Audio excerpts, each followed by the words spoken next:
ఇట్లా చిన్న చిన్న యేసయ్య ఒక అద్భుతమైన మాట చెప్పాడు. ఏం మాట తెలుసా? అది ఏంటిదన్నయ్య? ఒక రోజంట పిల్లలు యేసయ్య దగ్గరికి వస్తుంటే శిష్యులందరూ పిల్లల్ని పక్కన పెట్టేశారంట. పక్క రావద్దు రావద్దు అని నెట్టేశారంట. తెలుసా నీకు?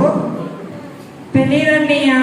అట్లా పెద్దలందరూ శిష్యులందరూ యేసయ్య దగ్గరికి వచ్చే పిల్లలందరినీ నెట్టేసి మీరు రావద్దు అంటే యేసయ్య ఏం చెప్పాడో తెలుసా? ఏం చెప్పాడు? అది అసలు నీకు తెలుసా? ఏం చెప్పాడు చెప్పు.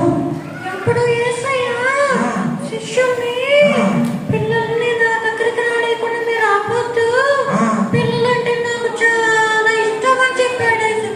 అవునా? పిల్లలు యేసయ్య ఏం చెప్పాడంట? పిల్లల్ని ఆపొద్దు, ఇలాంటి వారిదే పరలోక రాజ్యం. చెప్తారా మీరు? కీచేన్కి చెప్తారా? నాతో పాటు కలిసి చెప్పండి. కీచే